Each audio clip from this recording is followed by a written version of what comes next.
you once again for tuning into Chill Guitar Reviews. We are back in Headrush land this week.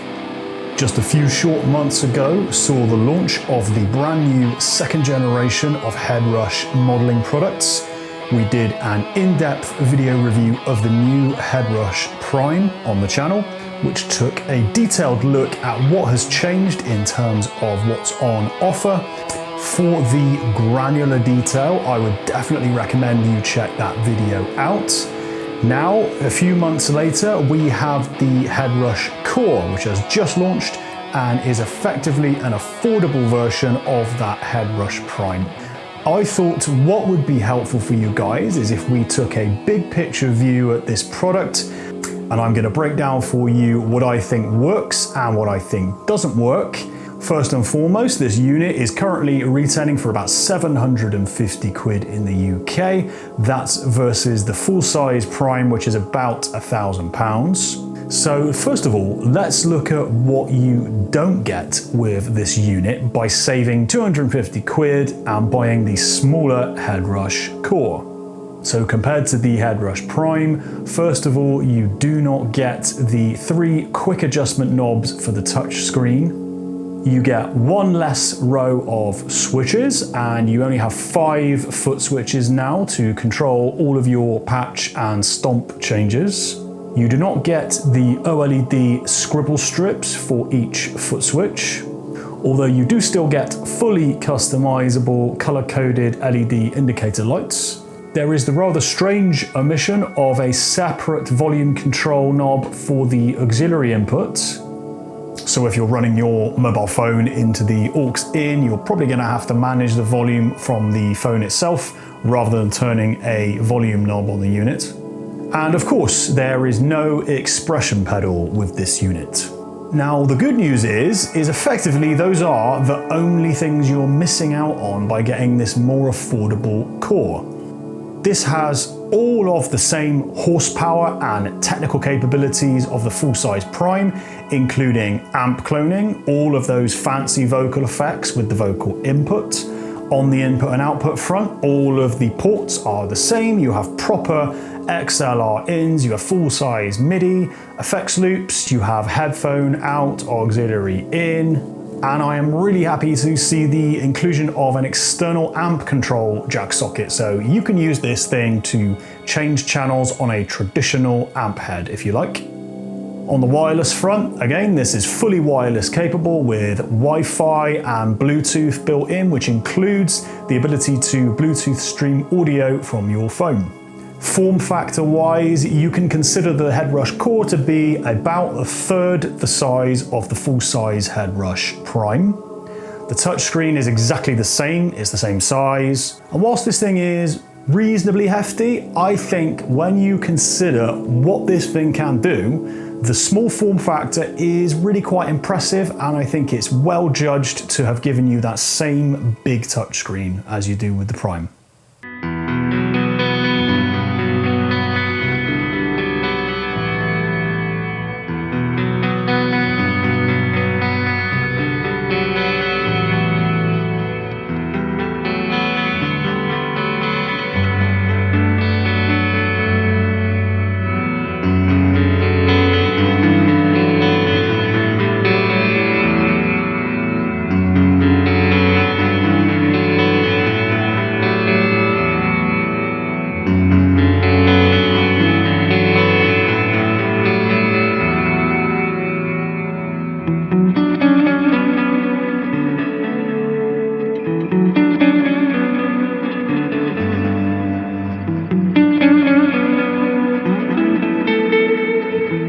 Now, before we get into what I feel does and does not work about this product, I'm going to make a very bold statement, and we'll revisit this at the end of the video.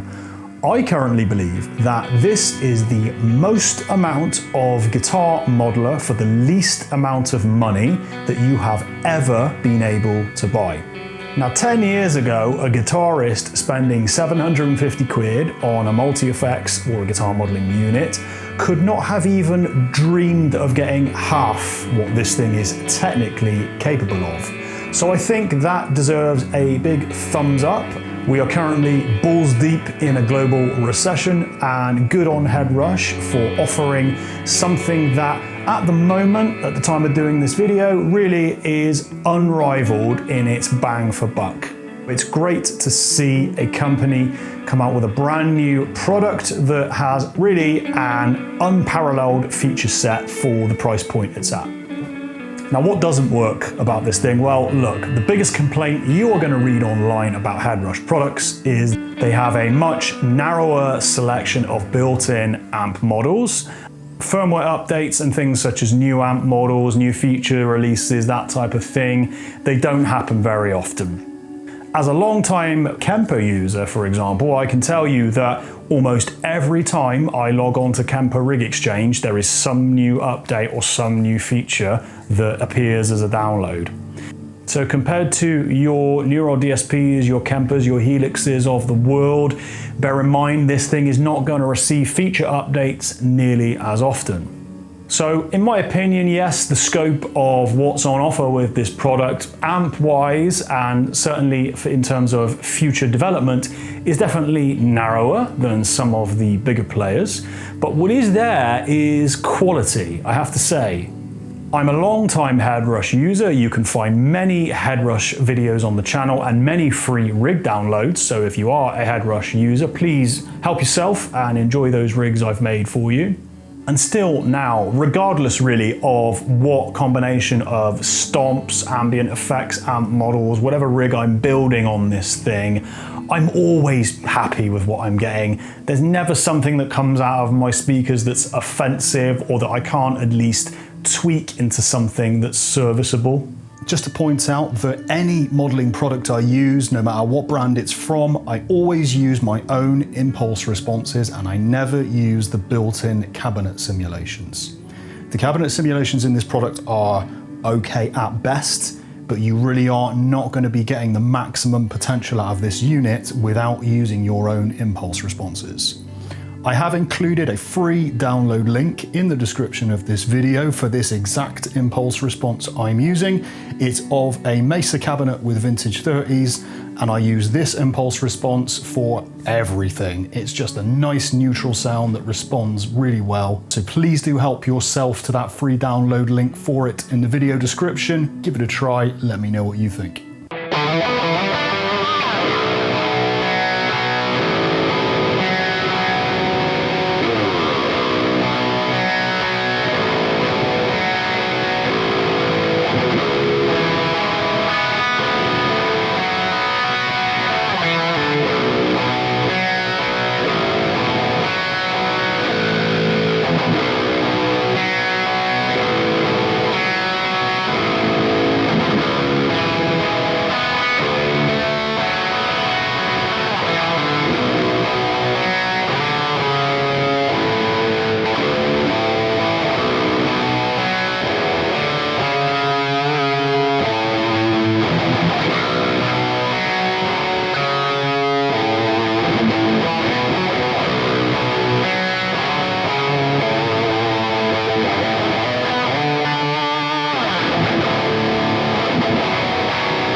So the quality of what's on offer, the fidelity of the sound, that's definitely something that works with all Headrush products, certainly with the core here for sure. Now, it has been a few months since I made that initial Headrush Prime video, and I've spent a couple of weeks with this core here to get some good time with it under my belt to give you guys a decent review on it. One thing I have noticed that probably does need to go in the doesn't work column is when you use some of the more detailed revolver amp models with this product, to my ears, there's an increase in latency. So that's the time between you striking a string and the sound coming out of your speakers. With the standard Headrush models, and even with the amp clones that I've downloaded, I'm not hearing that same latency. So I don't know if there is potentially an issue just with the revolver amp models that are included with this thing, but to my ears, there's definitely a difference in latency. Now, you core and prime owners out there, I would love to hear from you guys. Just compare the normal Headrush amp models with the revolver amp models and tell me, can you hear a difference in latency? I have spent a very long time experimenting with this and I am very certain it's there and I'm not just imagining it. But if you think I am, do let me know in the comments below. Now, probably I would say the biggest thing that works about this Headrush core is quite simply what you're getting for your money. I want to tell you about an experience I had using this product the other night. I was sat in my living room, just mucking about, noodling with this core set up on the stand next to me like it is now. I was scrolling through my phone and I saw a video of somebody playing through a PRS MT15 head, which is a brilliant little mini valve amp head. And I thought, that's a really good head, I remember those. They sound really great. I'd really quite fancy playing through one of them. So I turned to the Headrush, opened Headrush Cloud, searched for an MT15 clone. I found one made by somebody God knows where in the world. Within seconds, I had it downloaded, I tweaked it a little bit with some EQ, and it sounded great. And I thought to myself, that whole process has taken 2 minutes, maybe 3 at a push, from me seeing a video of someone using an amp, thinking it would be nice to play through one of them, and then I'm playing through really quite a well-made clone of that amp. And here is what that amp clone sounded like after I downloaded it with just some very minor EQ tweaks.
I would love to take a time machine back 10-15 years and show a guitarist this technology then.